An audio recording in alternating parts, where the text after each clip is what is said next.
A mensagem de hoje tem como tema a transformação necessária. Repete comigo.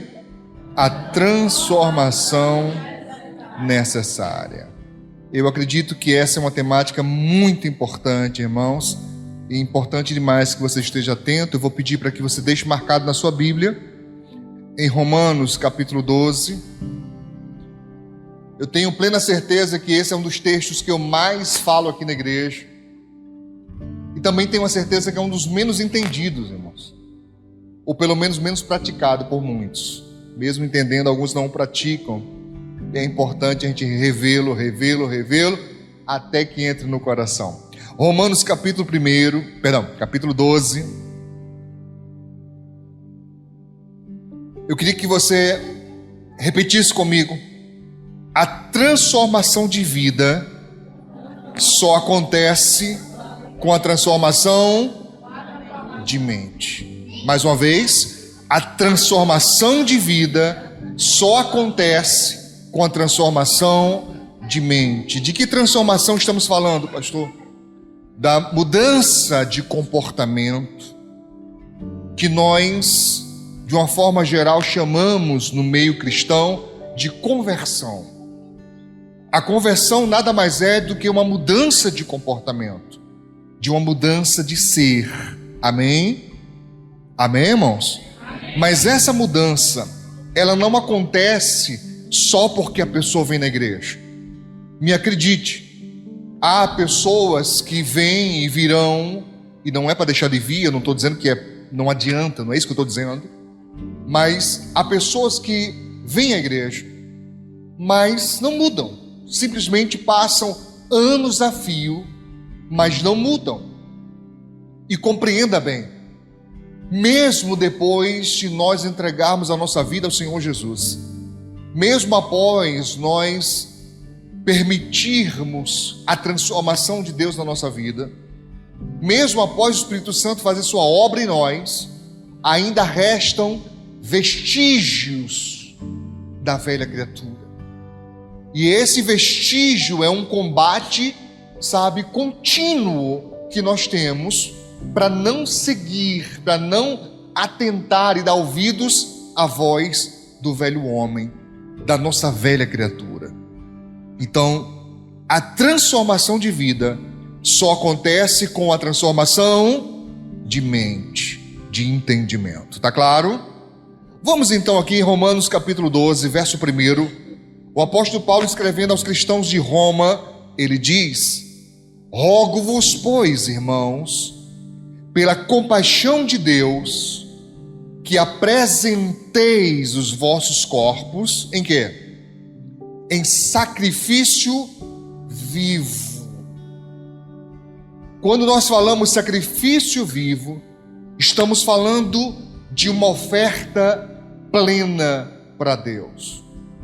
Na antiguidade, antes do Senhor Jesus, o povo de Deus foi orientado a apresentar os seus sacrifícios a Deus através de animais, através de ofertas líquidas, que nós chamamos de libação, através de ações de sacrifício de um modo geral. Mas aqui Paulo, mesmo falando sobre sacrifício, ele deixa claro, não é um sacrifício morto, mas é um sacrifício vivo, é contínuo. E por que isso, pastor? Porque, como eu tenho dito essas últimas mensagens, esses últimos 2-3 meses, ser crente não é fácil. Obedecer a Deus não é fácil. Não é fácil negar a própria vontade, irmãos, quando alguém te persegue, quando alguém te maltrata, quando alguém te humilha, quando alguém tenta te prejudicar, quando alguém, na mais completa falta de senso, põe você em uma situação delicada, talvez até vexatória. Não é fácil manter esse equilíbrio emocional, manter a paz dentro de nós, e isso para que nós possamos cumprir, para que nós possamos fazer, requer um sacrifício constante. Tá claro? Por essa razão, sacrifício vivo. Mas não apenas um sacrifício vivo, Paulo diz, santo. Não é qualquer sacrifício, não é qualquer vida, mas é santo. E o que mais? E agradável a Deus. Tem que agradar a Deus, muito mais do que as pessoas, muito mais até do que as autoridades. É importante que a nossa vida agrade a Deus. E ele diz que é o vosso culto racional. Aqui, essa palavra racional, eu sempre tenho cuidado de explicar, porque uma vez uma pessoa entendeu que era algo relacionado à ração, no sentido de porções pequenas. Não. Culto racional está falando de um culto com razão, com discernimento, né? Inteligível, com inteligência. É algo consciente.